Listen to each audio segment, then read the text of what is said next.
ఆ బోట్లు ఆయన అక్కడ పెట్టుకున్నాడు. ఈ వర్ష ఈ ఈ ఈ ఈ ఈ ఫ్లో వాటర్ ఫ్లోకు బోట్లు కొట్టుకొని వచ్చాయి.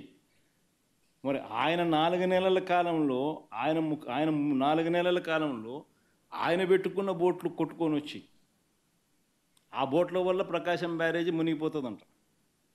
అది ఇంకొక డైవర్షను. విశాఖపట్నం స్టీల్ ప్లాంట్ అమ్మకం మీద కూడా కొత్త మెడికల్ కాలేజీలో ప్రైవేట్ పరం చేసేయాలన్న స్కాముల ఆలోచన మీద వాటి మీద కూడా ఆందోళన జరుగుతూ ఉంటే ముగ్గురు సీనియర్ అధికారుల మీద సస్పెన్షన్ వేటు వేస్తూ అది ఇంకొక డైవర్షన్.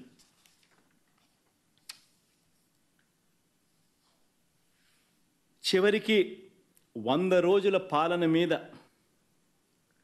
చంద్రబాబు నాయుడు గారి 100 రోజుల పాలన మీద దృష్టి పెట్టేసరికి ఇప్పుడు తిరుమలకు వచ్చే నెయ్యి కల్తీ జరిగిందంటూ ఇంకో డైవర్షన్. ఇది నిజంగా అన్నిటికన్నా ఇంకా ఆశ్చర్యం కలిగించే పెద్ద డైవర్షన్.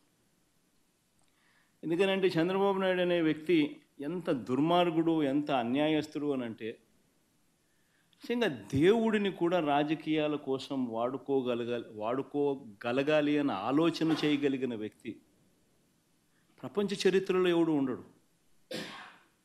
ఇంత అన్యాయస్తుడు ప్రపంచ చరిత్రలో ఎవడు ఉండడు. దేవుడు నీ రాజకీయాల కోసం ఉపయోగించుకోవాలి అని ఆలోచన చేయగలిగిన దుర్మార్గమైన మనస్తత్వం ఒక చంద్రబాబు నాయుడు గారికి మాత్రమే ఉంటాయి. నిజంగా ఇది ఎంత దారుణమైన డైవర్షన్ పాలిటిక్స్ అంటే, ఒకవైపున 100 రోజులు చంద్రబాబు నాయుడు గారి పరిపాలన మీద ప్రజలందరూ కూడా చంద్రబాబు నాయుడు మీద కోపం వెలుపుచుతూ ఉన్నారు. ఏమైనా మా సూపర్ 6లు, ఏమైనా మా సూపర్ 7లు అని చెప్పి ప్రజలు నిలదీస్తూ ఉన్నారు. ఇలాంటి నేపథ్యంలో ప్రజల మనసును డైవర్ట్ చేసేందుకు చంద్రబాబు నాయుడు చేస్తూ ఉన్న అతి దుర్మార్గమైన ఆలోచన ఈ కట్టుకథ. నిజంగా ఈ కట్టుకథ ఎంత దుర్మార్గము అనేది నేను మీ అందరికీ కూడా ఒక కొద్ది నిమిషాలు మీ టైంలో ఇస్తే నేను ఎక్స్ప్లెయిన్ చేస్తా. మీరే ఆలోచన చేయమని చెప్పి కూడా మిమ్మల్ని అందరినీ కూడా నేను కొడతా ఉన్నా. ఇంత దుర్మార్గపు పని చేయగలుగుతారా ఎవరైనా? చేయడం ధర్మమేనా అని అందరూ ఆలోచన చేయమని అడుగుతా ఉన్నా. ఎందుకనంటే కారణం ఏమిటనంటే, ఈరోజు తిరుమలకు